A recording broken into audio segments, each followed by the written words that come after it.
All right. It's going to be a fun session today. We have three great panelists who have been building green digital infrastructure in the AI era. Before we get started, maybe a quick show of hands. How many of you are working in big companies? Could be anything, but how many in big companies? How many in startups? Okay, a lot of people who are trying to solve the problem in a big way. How many investors? Good, nice balance. One thing we want to make sure is this is a really good, important problem we are going to be solving and talking about. We want to make sure we're not AI washing, we're not greenwashing, because this is a real problem being worked on with real solutions.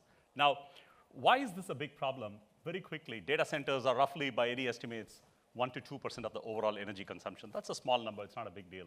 But it's really going to hit to something like 8%, 10% over the next many, many years. That's when it starts getting extremely critical, extremely important to solve. So we have to be solving it today than waiting for those things to happen. And if you take any hyper-scale data center today, the electricity consumption is easily close to a medium-sized city. And that's a big deal. And if you're trying to solve this problem, you're already looking at something like 30 coal plants that need to get fired up for the digital infrastructure that happens today. So it's a real problem that needs to be solved. There are plenty of solutions that people are working on, whether it's data cooling or a lot of big companies are working on announcing PPAs.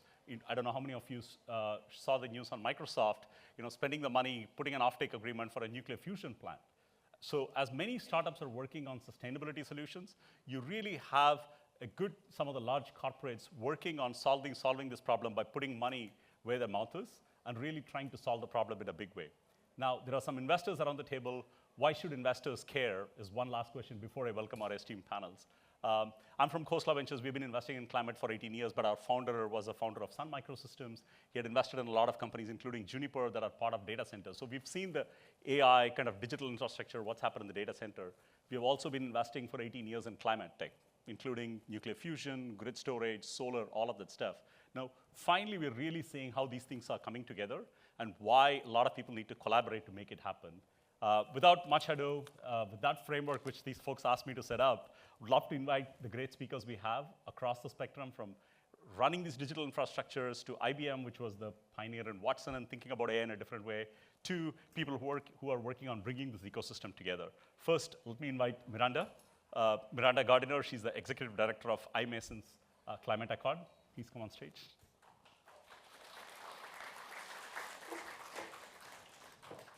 Next, we'd love to invite Christopher Willis.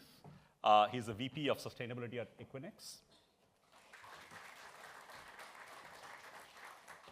Finally, a warm welcome to Rick Schoonmaker, Director of IBM Z and Linux One Hardware Product Platform Management.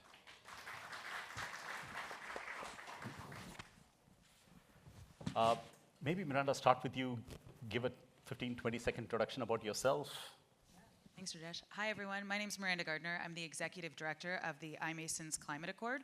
We're about a 300-member company organization focused on carbon reductions in digital infrastructure, primarily in the embodied carbon space, so power, equipment, and materials. And I'm Christopher Willis, and I lead sustainably for Equinix, and we are a co-location and interconnected data center company. We've got about 270 IBXs globally and power about half of the Fortune 500. Rick. Hi, everybody. My name is Rick Schoonmaker. I'm the product manager for, as Rajesh said, a lot of our hardware side of the house and the infrastructure that we build that runs a lot of our AI tooling. And so I get to speak to a lot of clients about sustainability and how this impacts them. Okay, we'll start with a few questions. First, the whole digital infrastructure is a huge source of innovation, as well as we said, driving a huge energy demand. What do you see as kind of the future of climate resilient digital systems? Christopher, we'll start with you maybe. Yeah, well, I think, thanks, Raj. I think, it's going to require, you had touched a little bit on sort of the rise in demand. And AI, of course, is feeling that. We hear those two letters everywhere these days. I think we're really in sort of the second inning when it comes to AI, although things like Watson and other applications have been around for a long time. My personal opinion is that I think a lot of the projections are sort of worst case projections. You mentioned the 1% to 2%. I remember working at HP 10, 15 years ago when the projections by now were supposed to exceed 10% for data centers. So that curve has largely been bent down through efficiency, but I think it's going to require innovations in a number of different areas. It's going to require, of course, energy supply innovations. And I think one of the things we're going to start to see is we're going to start to see a transition from the energy hogs that data centers are really, sort of purported to be, to being grid assets. I think that's one of the innovations that will occur with lots of on-site generation of energy. Some of the other innovations that I think will be required are the things, use of AI and machine learning for demand prediction and optimization of the energy use of data centers. And then finally, in terms of climate adapted infrastructure, siting strategy, and I think we'll start to see more of a decentralization out to the edge within the data center environment. I think those three combinations are going to drive a lot of the innovations, I think, that will address some of the energy constraints. I'll come back to you, double click on a few of those things, important points. Rick, how do you think about the climate resilient digital systems? Yeah, I think Chris hit a lot of really good points there right on the head. And when we speak to clients, so I've got a team that does sustainability, data center sustainability, and works on this, and they're constantly looking at how we can make advancements in our hardware side of the house in order to make what our clients are doing, work a lot better, be a lot more efficient. And I liked your point also on we're going to be getting to a point where we're putting AI against the problem. Right now where we are, right, it's AI for everything, it's everywhere, right? We all see it in our daily lives. But once we start, honing in on putting it against some of these problems and having it help us in various ways to make things more sustainable, just not only across the grid, but even machine specific, once you get down to workloads running and how things are running on a machine, to just tune that better, to make it a little more transparent for a client to see what they're doing and how it is impacting the overall climate and sustainability standpoint, right? Once we start putting all of that to the task and really using it there, I think we're going to be able to make some even bigger strides. Miranda, how about yourself? How do you think this Plus will work? one to everything they said? No. Some of what we're looking at with the Climate Accord is actually strategies in the built environment that hone in on innovative solutions from maybe 20 or 30 years ago, meaning we're re-looking at how is your building envelope performing, meaning are you sizing your equipment appropriately for the cooling and the heating? Are you looking at things like site selection, with Chris mentioned? Are you looking at the things of like the community engagement and how the grid is now performing, not just the renewables that you might have on site or the clean energy that you're bringing to your facility, but really that much bigger ecosystem of what's going on. And I think, for all the press that we're seeing about the energy hogs that data centers are, again, the resource use that we're using is really that kind of expansion out. How do data centers become a good neighbor in the communities that we're building in? It really becomes a holistic solution. And again, plays into all the innovative solutions we talked about. It also is kind of that reconciling of things that we know we could do better and more efficiently that previously we just didn't have to do. Got it. Let's get to some numbers. Chris, you mentioned, I think Equinix has set some science-based targets for 2030 on how you're going to be adapting to the growth demand from a lot of your customers. And you guys are running some of the biggest, providing the green data infrastructure. How do you guys specifically plan to balance the needs of what your customers are asking for, and how are you planning to innovate with the sustainability commitments? Yeah, it's a great question. I think, having been in the space for a while, goals have largely been arbitrary, ambitious, and incremental. I mean, this is way harder than I think anyone ever predicted it would be in terms of decarbonization. And in our industry in particular, it's extremely challenging. There's a number of strategies we deploy to sort of balance that growth. It really starts with design. But I think one of the challenges, technology has sort of outstripped the pace of innovation from infrastructure, particularly our electricity grids. So that's one particular challenge, but really begins with design and construction, really, and then moves through to optimization. Rick touched on, a little bit of applying AI. I like to, sort of phrase it as sustainable AI and AI for sustainability. So some of the things that we're actually doing is we're employing AI to create digital twins around some of our infrastructure, to create those twins around telemetry data, climate parameters and so on, weather parameters, so that we can actually optimize. And we're able to squeeze an additional 9 to 10% efficiency over the course of a year out of the infrastructure where we've actually deployed that, which is not an easy feat considering these are highly optimized systems already. So efficiency, deploying new software solutions, design and construction, and then really around partnerships. I think they're playing a much more important role than they have previously. We really need to work very closely with our suppliers and our customers to innovate around the right solutions that are going to actually get us there. And an example is we signed an agreement with Oklo around SMR, fourth generation nuclear technology, to offtake up to 500 megawatts of nuclear energy at some point. And I think you'll start to hear, I predict, and we're already starting to hear, a bit of an evolution from renewable energy to low carbon energy. Well, I'm already starting to kind of hear this in the vernacular, but I think that's how we're starting to look at things, is low carbon versus strictly renewables. Interesting. So everybody has a different standards, different path that you're all pursuing. Equinix has a path. Microsoft has published their path. So there are a lot of people have been starting to work on it, mainly the past couple of years since OpenAI came onto the scene, and we were an early investor in OpenAI about 6 years ago. So very much aware of how that's been going on. Miranda, maybe question back to you. When so many people are taking different approaches, how do you think about regulatory frameworks and how policy can drive some of this so everybody's on the same page in a helpful way, not in a bureaucratic way? And maybe talk a little bit about the climate accord you've been working on and give us some sense for how you're trying to address this. So the Climate Accord started about 2.5 years ago, April 2022. If you don't know our parent organization, the Infrastructure Masons, they started about a decade ago. And it was really with the drive of having an industry org focused in on everything we're talking about today, plus inclusion. We have an IM women group, we have armed forces, so encouraging those coming from the military to get involved in digital infrastructure, emerging professionals, you name it, the list goes on. 2 years ago, our advisory council sat down and said we need to do more when it comes to climate and where we are responsible for our actions in terms of climate change itself. At that time, I think it was, you cited 2% of the energy load. We had a number that was about 2.5% just of the electricity for digital infrastructure.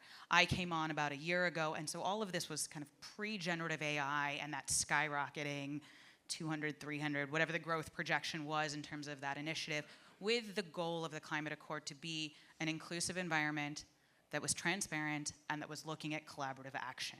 This was not a place where you were coming and you as an individual or your own company's goals took front and center, but really what are we looking at from an industry-wide perspective? The foundational pieces were, one, a climate disclosure label, and so we have since entered a partnership with Open Compute Foundation to work on that and ensure that that gets delivered. If you're at that summit in a couple of weeks in San Jose, we'll be there giving an update on that project. The second piece was a maturity model, and that takes those 3 initiatives that I mentioned before, power, equipment, and materials, to heart and looking at it from our subject matter experts who are involved in our governing body and our working groups, and allowing companies to map against it, report it to us, and then we can look at it as to where we are moving forward in this, again, as an industry. It is not meant as a shaming tool or a certification. It is really, what are the things out there that are causing these bottlenecks? What are we doing really well? What are we not doing so well? How can the Climate Accord be a better partner holistically? Chris, you were mentioning partnerships. I mean, this is really what this is about, and I know we'll get into it a little bit more later in the panel, but that's where the drive is of these companies joining this. You leave your company at the door, you bring your expertise, and we work on the solutions together. Got it. That's very helpful.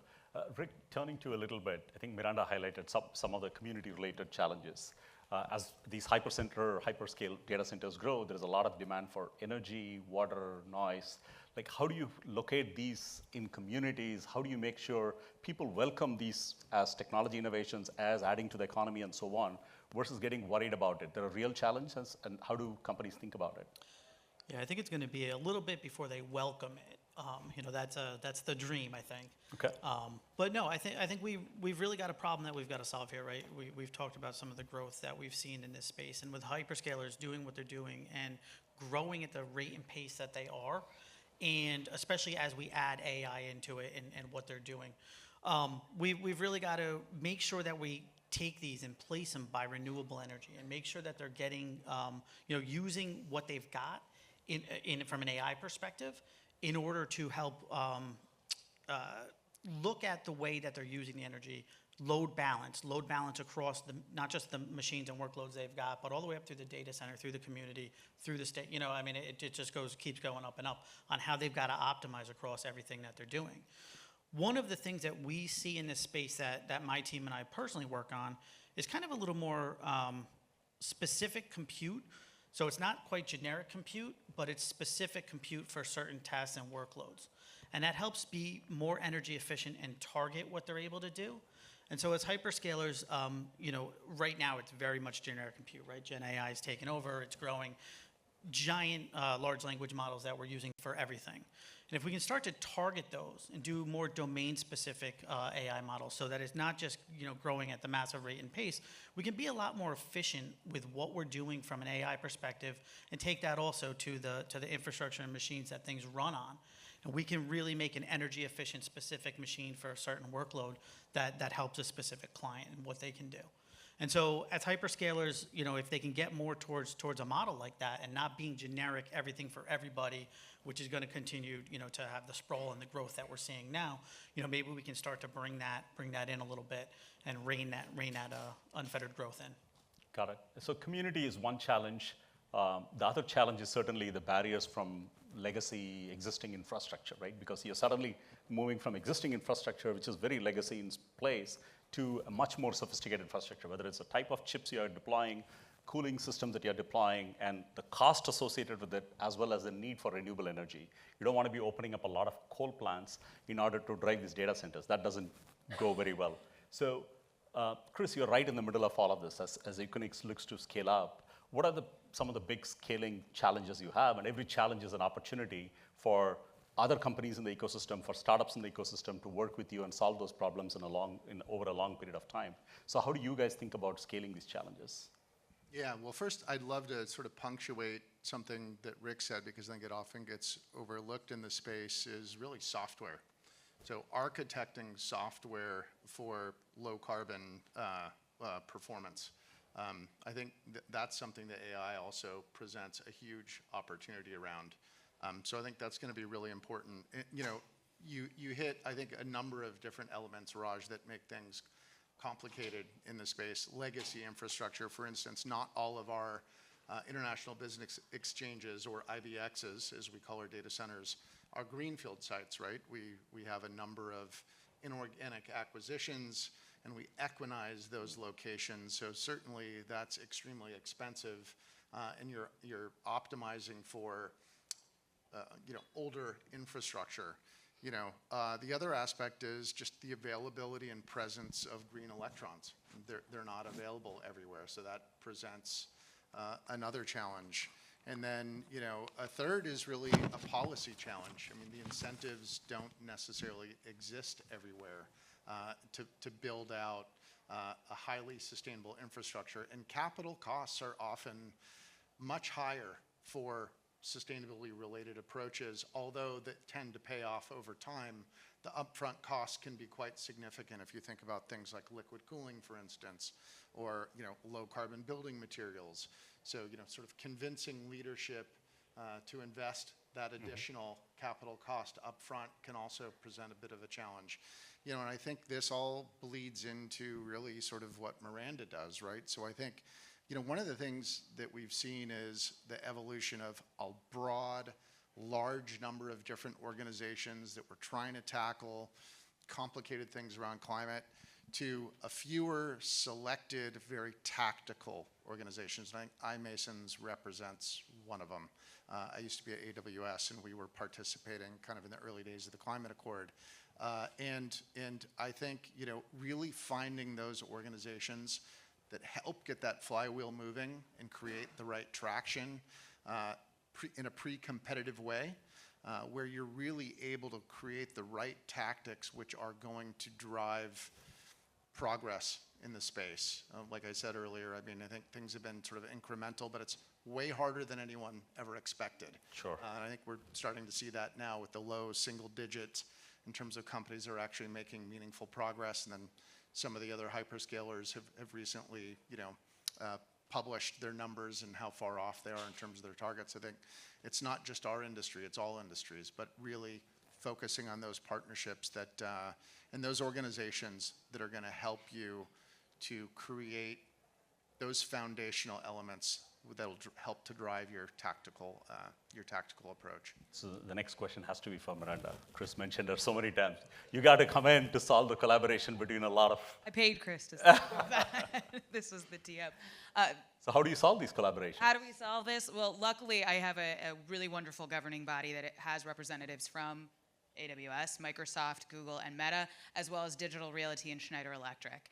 And they have, as Chris was saying, they came to the table front and center 2 years ago, made this commitment about how we get on a decarb journey. Over the past 2 years, as the leadership and foundation of this, have issued 2 letters and call to action. The first one was last year on greener concrete. Obviously, big when it comes to our embodied carbon and how do we deploy this? What are the solutions at hand? How are they addressing it from their side of the table? Meaning, again, driving with their wallet. So they're putting it into their spec language. They're looking at it with the partners that they are bringing on when they're building out their facilities. Part 2 of that, or the second piece of that, is their call to action and letter this year on the value and importance of EPDs, environmental product declarations. It is signed by all 6 of those companies. It was a signal really to the market that they need third-party verified data, that if you are not doing this, to get on board and start doing it. It's not a mandate, but it really is an indicator of how valuable this information is to get it right, to get it calculated and verified, and of course then to share it with whoever your buyers are or whoever you're working with in your supply chain. When we're talking about these things, as Rick has mentioned too, when it comes to your actual computing hardware, all of that has material components in it. All of that needs to be assessed when we're talking about things like Scope 3, and they will get on stage and talk about 90% of their emissions or more are coming from Scope 3. So if you have to look at that supply chain and calculate it, we want to calculate it accurately. We want to look at it and then bring it into, as I mentioned before, that maturity model, that carbon disclosure label, so this information is circulating in the right ways and getting into the right hands so that when we're driving that change, it's coming from that group together. And I'm going to probably blow your minds here. Nobody is doing it perfectly, and nobody is doing it 100% wrong. Like, everyone is sort of in that gray area. The way for us to do that is to kind of lean into sharing the information and then moving it forward. Miranda, just to add on, you brought up a really good point about the actual materials that go into all of this hardware that we do, right? And how important it is. And I know we just do it, my team and I, on a machine level, and we need to expand that. But we've really got things that end-to-end supply chain that we work on, from how we deliver machines to data centers and things like that, to what we do with them at the end, right? And making sure that we can reuse and recycle these all of these parts and everything, so that we don't have this electronic waste just continuing to grow as it is now. Absolutely. And I mean, all of you have supplier engagement programs. You're working on it so that it's part of that circular economy component of it. There are companies out there that are looking at making sure that any of the components that are going, whether it's into the building or the hardware, can be broken down easily and then reused. I mean, this is a conversation that is going on so many levels, and we're seeing that change coming about. I think it's just going to keep going with AI kind of giving us some of the tools too, right? Back to the comment today. So talking about AI as a problem, but AI is supposed to fix everything, right? So Wait, it hasn't yet? not yet. That's why you're here. After this panel. So what are some ways you can actually use AI to solve the problems we face, whether it's in energy efficiency or waste management or resource? There are tons of ideas coming through, and how do you guys look at solving it through AI? Yeah, one of the things that that we were talking about earlier that I brought up was domain specific. So rather than using giant large language models, we're going to get to more domain specific language models that will be able to put against certain problems in certain industries, right? And so when we're talking about energy management, when we're talking about industrial waste and things like that, we'll be able to use a domain specific LLMs to really help us to optimize some of that path and what we're doing there. And then the other thing is a little more tactical, for example, like at a client level, right? we had a large bank that was had some really really good but really difficult to get to decarbonization plans by 2025 or 2030. And they weren't going to be able to do that with the continued workload growth that they were going on. And so they had to go to another path and think about. And so that gets back to the optimized hardware. And so when we work on bringing AI models onto the chip and having AI inferencing right on our chip, and what we're doing with the new, low-powered AI card accelerator that we're doing and bringing that down to our clients, right? So rather than having these power-hungry GPUs, which are great for what they do, but again, making it more specific, fit for purpose. And so helping our clients in the banking industry and those highly regulated industries, just kind of bring it down and really go at the problem that they've got and not be a generic everything for everybody AI solution. And so we're seeing their ability to do that. And it helps from a standpoint also of you're not taking data, moving it all around and moving it to other machines and needing cloud machines, to your on-prem and connecting all of that, because that's all just, it uses energy, it uses resources. And so if you can bring the AI models also to the data, make it purposefully done for that workload, we've seen some great strides that they're able to do in taking care of some of these goals that they're trying to reach by bringing it down, and rather than having there's a zillion x86 machines, you consolidate onto one, you bring it to where your data is, and you work on that. And so they've been able to reach their carbonization goals, start to reach their carbonization goals. They're obviously not there yet, but it's a way to get them on the path. And so we're working with clients on that to really help them. Okay. Well, my takeaway, we'll wrap it up shortly, is certainly it's a big challenge that many of you are working on, but there are tremendous amount of opportunities and solutions as well, right? Whether it is in terms of renewable energy, PPAs you guys can sign up, or new offtake agreements you can have that really helps the climate companies, or innovative ways of data cooling. In fact, people are even looking at underwater data cooling or cooling in, I think I saw a note about Google doing this in Finland, where they're able to take the heat from the data centers and actually supply it to 7,000 homes. So there is a lot of creative solutions many of us can look at to make this happen. Maybe one final question to each one of you. What is one single biggest thing from an industry perspective that each of us would want the industry to focus on that will make a big difference?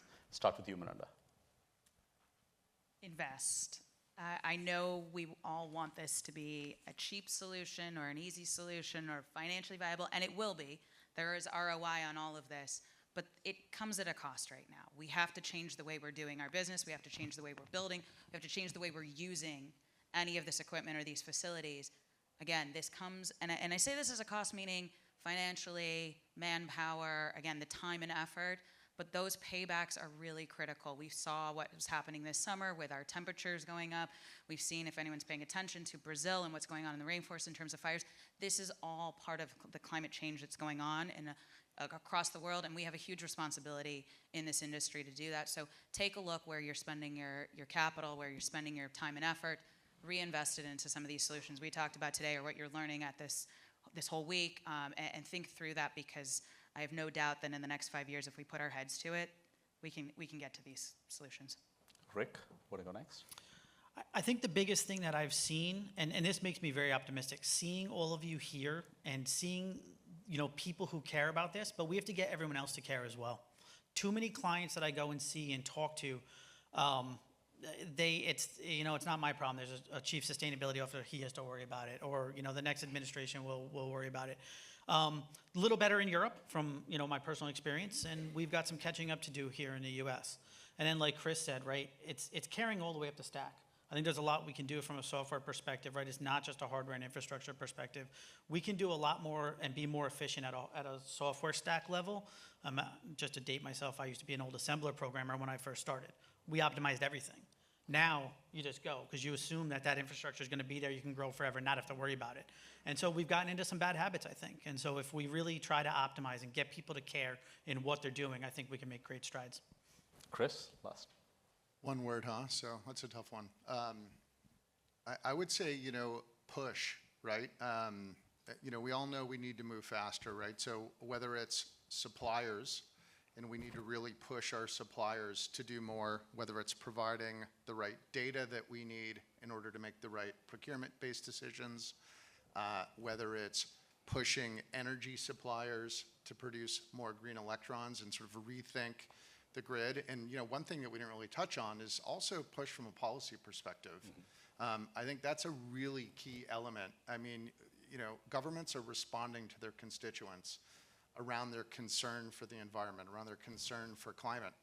Policymakers don't always get it right. They often look to industry to figure out how to regulate them, us, right? So I think pre-competitive associations are often helpful, like iMasons and so on, others within our industry that we engage in. But I really think we really need to push policymakers to define the right regulatory frameworks that are going to help us to achieve what we need to achieve. Thank you. With that, certainly want to thank the speakers. I think the key takeaway for me, at least, is how much of a collaboration and investment in green technologies is needed. Like I said, we've been invested in a lot of the data center related, optical networks. We've been invested in OpenAI. We've been invested in climate tech. All of that said, I personally have done those investments, but haven't worked hard to connect the dots. So we all live in our own silos and not really thinking outside the box on how to connect these many elements to make it happen. So that's a huge opportunity for each one of you working on different verticals to come out of the shell we may be in, a narrow effort we may be putting in, and collaborate with the rest of the ecosystem to make it happen. With that, thank you. And I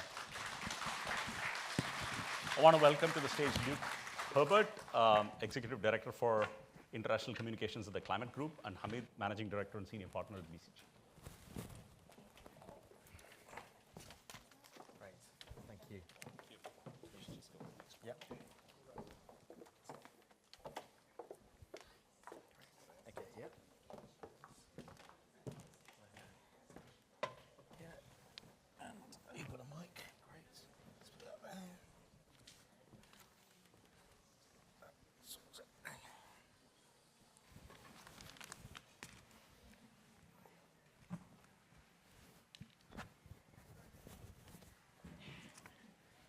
Great. Well, good afternoon, everybody. We're now going to have a short discussion on whether AI is the answer to its own climate dilemma. And my name is Luke Herbert. I'm External Affairs Director at Climate Group. And I'm very pleased to be joined by Hamid Maher, MD and Senior Partner at BCG. And if you don't know already, Hamid is a passionate advocate for harnessing the power of tech to foster sustainable development and economic growth. So thank you very much, Hamid. Thank you. Thank you for having me. So I think we can both agree that, having watched the previous panel, that the growing prevalence of AI is posing some interesting challenges to our digital infrastructure, and which is being covered in media almost every day, it seems, at the moment. I know BCG is taking an active role in mapping out the opportunities and challenges that digital infrastructure holds, particularly as it relates to the climate. Could you please, from your perspective, do you feel that AI's use as a tool in climate change mitigation will justify the environmental impact of the infrastructure necessary? Is it going to offset it, more than offset it? What's your take on that?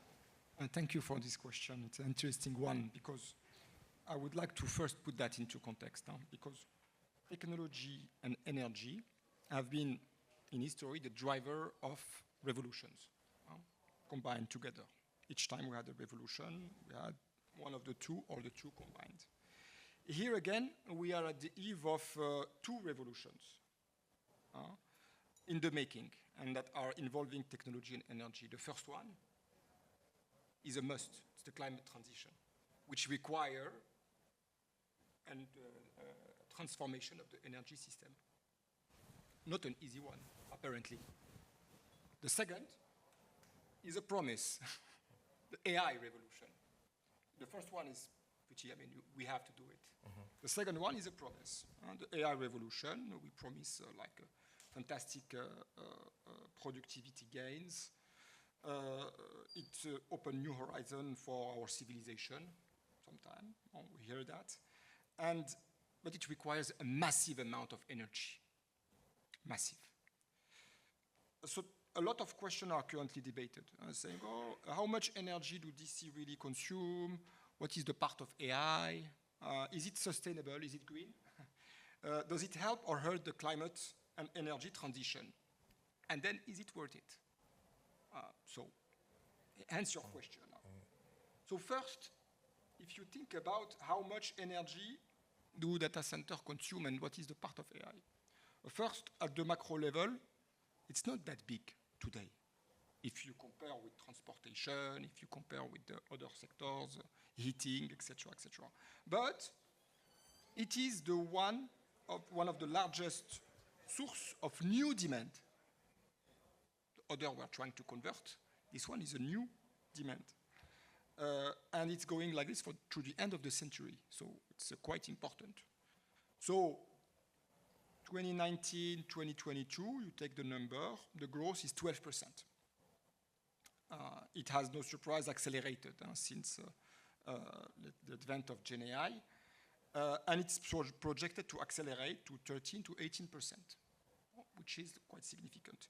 But if you take some, if you localize that, because that's at the global level, but let's localize it a bit because it's important to take the local perspective here. If I take the US, data centers are projected to become the largest source of new demand. The single largest source of new demand in the coming years. In Europe, it's projected to be the second. And to give you like an order of magnitude, is 20% less than EV, electric vehicles. An electric vehicle is supposed to be a new demand, but it actually replaces an old demand. It's more than heat pumps. So I think we really need to recognize that this is significant. It's not like something, oh, but don't worry, we start at a very low level, it's not important, etc. And then, is it sustainable? As we have heard from the audience, tech players have been quite good, and that's a very important point, at using renewable energy in the past. And they represent 4 of the 6 largest buyers of PPA in the world, meaning they are creating a real stimulus to the energy transition, and that's a good thing. But now they have challenges to meet their net zero commitment, and they already start to face difficulty to only use green energy for their development. Many are having resort to natural gas. We heard about getting contract for nuclear power plant. I mean, all this is like really we start to get to a level where I really like the point it was said before is maybe let's start to think about the demand. Do we really need to have like a large language model for everything? Can we specialize a bit? Can we also work on the software side? That those elements are really question the demand of energy behind the development of AI. And now, what we have seen also, which is honestly quite of a stress because some are having challenges to deliver on their SBTi commitment. They used to be the champion. They were leading by example.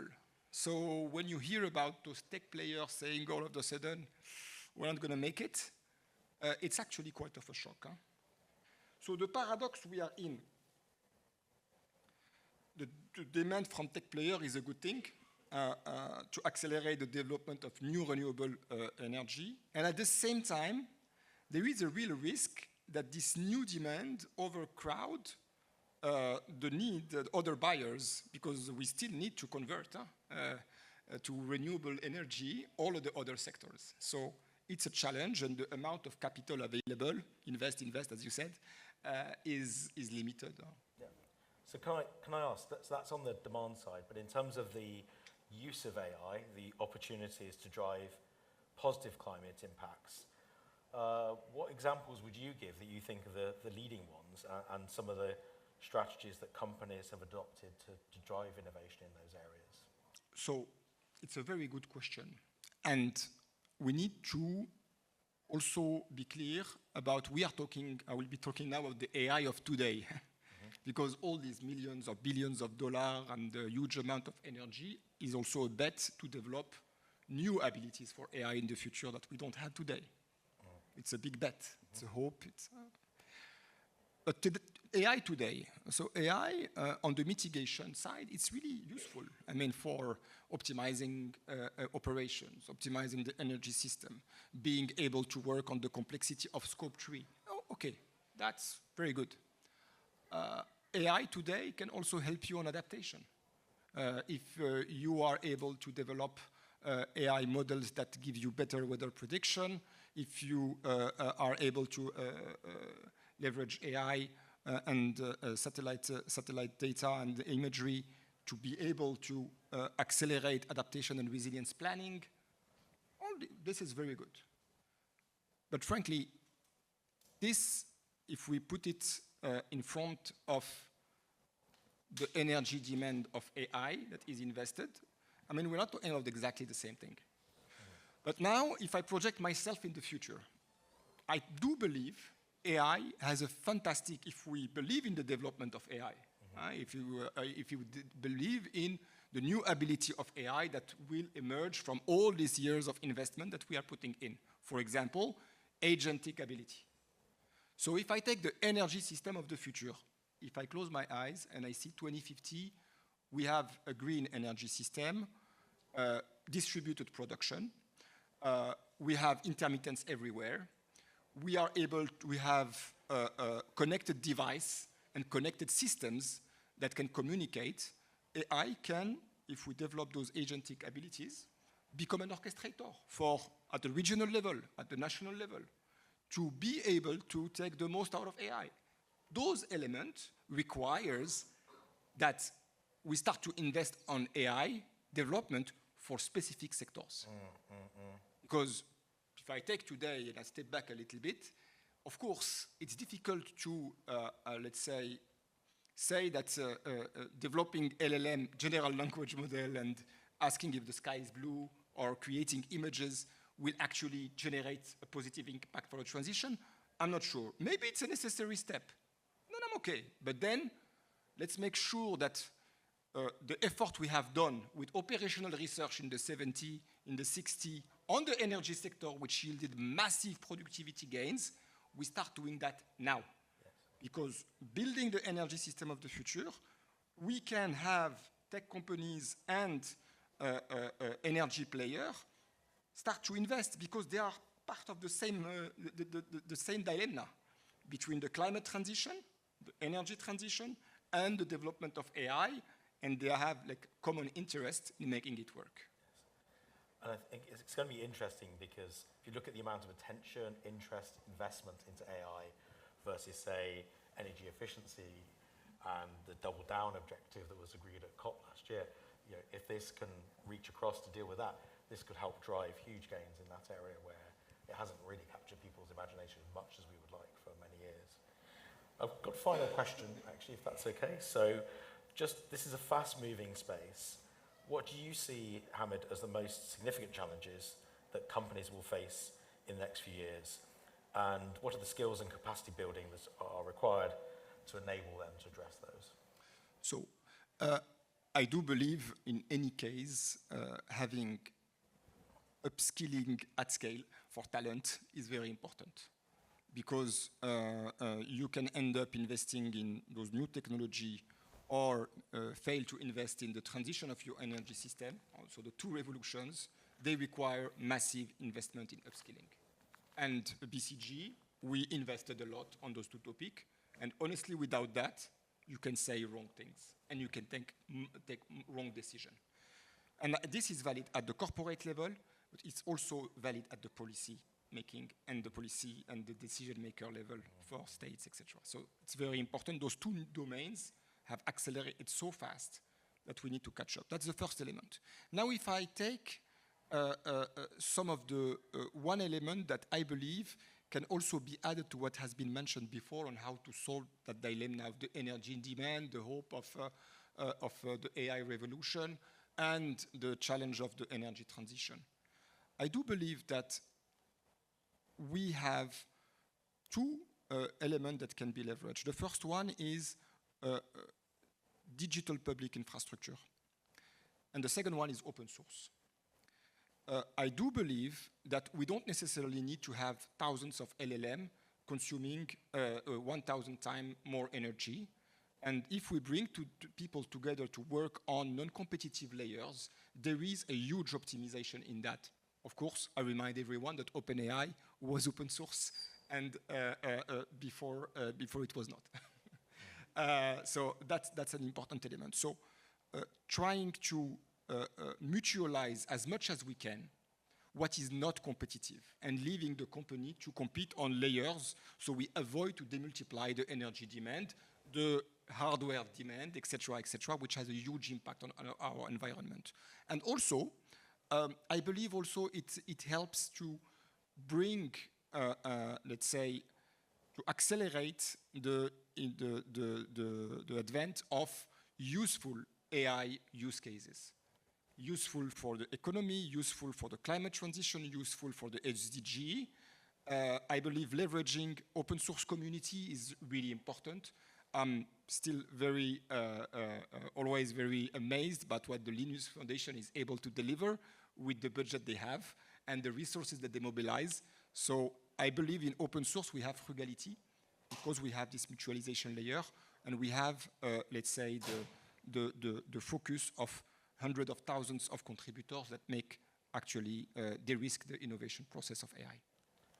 Great, well, thank you very much. So I'm just going to quickly wrap up now. I want to thank our previous speakers, Miranda, Christopher, Rick, and so ably hosted by Rajesh. Thank you very much indeed for your time and being here today. I want to thank Hamid and for your support, Hamid, here today. And thank you to all of you here who've come to Climate Week NYC. Part of my team's role is helping, to run this event. It's grown hugely. So a big thank you to my team as well for all their hard work. And this is one of just 900 events. There's at least probably, I think, 700 left this week. So I wonder how many you go to. I just want to say, I hope you have a fantastic time. And I hope as well as it being really useful for your organization and the work that you're doing, you get the opportunity to engage and network with other leaders in this space and enjoy the week as well. It's fantastic to have you here. Thank you very much indeed. And there's one event coming up which I want to highlight, which is we've got the second flagship session after this session today. So please do stay and join us. And then there'll be a reception, the hub reception this evening as well. So you're very, very welcome to stay and enjoy that. Thank you very much indeed. Thank you.